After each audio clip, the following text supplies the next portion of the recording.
जय श्रीकृष्ण. आज आपण भगवद्गीतेचा अध्याय 7वा पाहणार आहोत. भगवद्गीतेच्या 7व्या अध्यायाचे नाव ज्ञान विज्ञान योग असे आहे.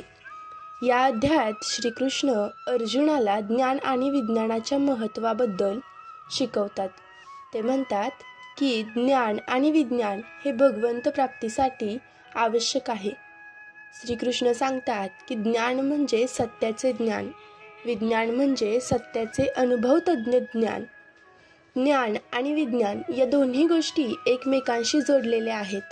ज्ञानाशिवाय विज्ञानाला अर्थ नाही आणि विज्ञानाशिवाय ज्ञानाला सिद्धता नाही. श्रीकृष्ण ज्ञान आणि विज्ञानाचे अनेक प्रकार शिकवतात. यापैकी काही प्रकार सांख्यिकी ज्ञान, योगिक ज्ञान आणि वेदांतिक ज्ञान. सांख्यिकी ज्ञान हे भौतिक जगाचे ज्ञान आहे आणि योगिक ज्ञान हे मानसिक आणि आध्यात्मिक जगाचे ज्ञान आहे. वेदांतिक ज्ञान हे भगवंताच्या स्वरूपाचे ज्ञान आहे. श्रीकृष्ण म्हणतात की ज्ञान आणि विज्ञान हा एक कठीण मार्ग आहे, परंतु तोच खरा मार्ग आहे. ज्ञान आणि विज्ञान साधकाने व्यक्ती भगवंताच्या वास्तविक स्वरूपाचा अनुभव घेऊ शकतो. भगवद्गीतेच्या 7व्या अध्यायाचा सारांश असा आहे की ज्ञान आणि विज्ञान हे भगवंताच्या प्राप्तीसाठी आवश्यक आहे. ज्ञान म्हणजे सत्याचे ज्ञान, विज्ञान म्हणजे सत्याचे अनुभवजन्य ज्ञान. ज्ञान आणि विज्ञान या दोन्ही गोष्टी एकमेकांचा जोडलेले आहे. ज्ञान आणि विज्ञान हा एक कठीण मार्ग जरी असला तरी तो खरा मार्ग आहे. भगवद्गीतेच्या 7व्या अध्यायात श्रीकृष्णांनी ज्ञान आणि विज्ञानाच्या महत्त्वाबद्दल सांगितले आहे. ज्ञान आणि विज्ञान साधकाने व्यक्ती भगवंताच्या वास्तविक स्वरूपाचा अनुभव घेऊ शकतात आणि त्यातल्या काही महत्त्वाच्या गोष्टी म्हणजे ज्ञान आणि विज्ञान हे भगवंताच्या प्राप्तीसाठी आवश्यक आहे. ज्ञान आणि विज्ञान प्राप्त करण्यासाठी कठोर परिश्रम आणि समर्पण आवश्यक आहे. यासोबतच इतर मार्ग हे ज्ञानाचे आणि विज्ञानाकडे घेऊन जातात. अष्टांग योग साधनांपैकी यम, नियम, आसन, प्राणायाम, प्रत्याहार इत्यादी अंगांबद्दल 5व्या व 6व्या अध्यायात सांगून झाले. या साधनेचे 8वे व शेवटचे अंग म्हणजे समाधी. त्याच्या सिद्धतेचे साधन म्हणजे ज्ञान.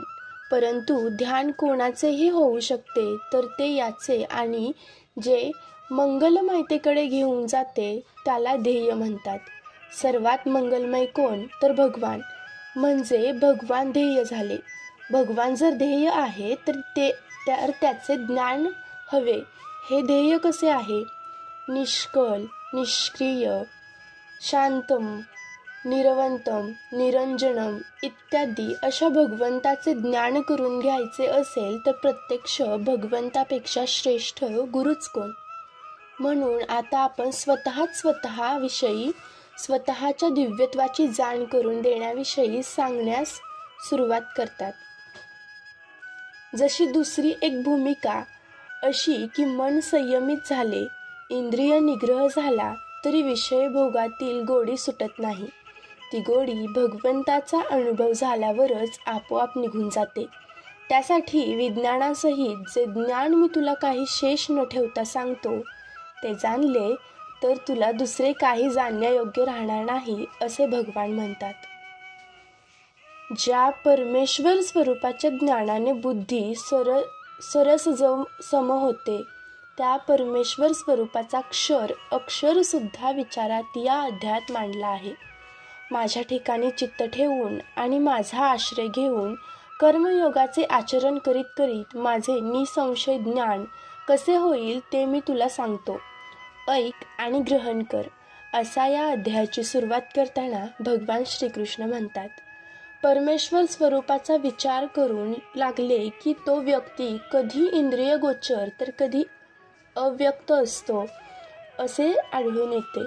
भगवान सांगतात, पराभव अपराभव प्रवृत्ती या दोहोपासून सर्व भूते उत्पन्न होतात आणि ही दोन्ही माझीच रूपे आहेत. या सृष्टी माझ्याशिवाय दुसरे काहीच नाही. क्षर आणि अक्षर या ज्ञानाचे हे सारे सार होय.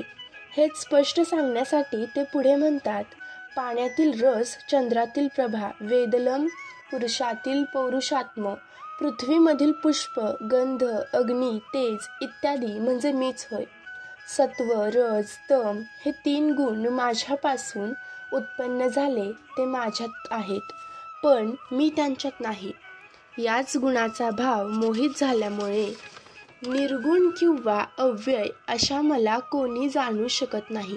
हीच माझी मायाची तरुण जाणीव दुस्तर आहे. केवळ मला शरण येणारे तेच ती माया तरुण जातात. मला शरण येणारे भक्त 4 प्रकारचे होत: आर्थ, जिज्ञासू, आर्थिक आणि ज्ञानानी. परंतु यांपैकी ज्ञानी भक्त सर्वश्रेष्ठ, कारण तो माझ्या ठायी स्थिर झालेला असतो. वास्तुदेवा हा सर्वमिती अशी त्याची आवश्यक अवस्था असते. अपेक्षाच्या पूर्तीसाठी वेगवेगळे लोक वेगवेगळ्या देवतांची पूजा करतात, परंतु त्यापासून प्राप्त फळ हे नाशवंत असते. देवाचे भजन करणारे लोक देवांना प्राप्त होतात, तर मला भजणारे लोक मला प्राप्त होतात. इच्छा व द्वेष या द्वंद्वातून उत्पन्न होणाऱ्या मोहाने ग्रस्त लोक भ्रमित अवस्थेत असल्यामुळे माझ्या भक्तीकडे आकर्षित होत नाही. म्हणून अर्जुना, तू मला अधिभूत, अधिदैव व अधियज्ञास जाण, म्हणजे मरण समय देखील तुला माझेच स्मरण राहील, असे अध्याय संपताना भगवान अर्जुनाला सांगतात. जय श्री कृष्ण.